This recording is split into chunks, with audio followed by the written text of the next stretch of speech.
guys, welcome to our YouTube channel. Today we will be teaching you how to make the awesome paper airplane. Okay, you'll need tape and paper. So, let's get started. First, you're gonna fold the paper like this.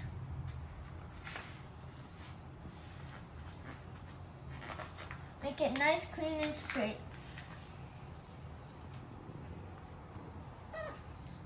Okay, now you're gonna make this side go to this side, like this.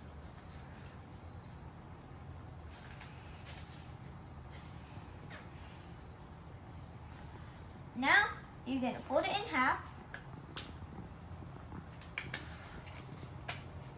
and now fold it like this so we can make the wings. And now for the tape part. So one side might be flipping like this. So you're going to use the tape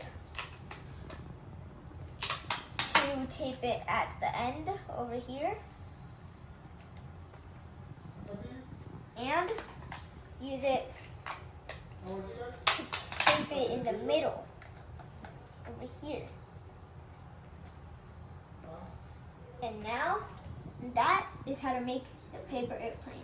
Now, let's do test drive. 3, 2, 1, whee! Please subscribe and like and, comment if you like this. Bye!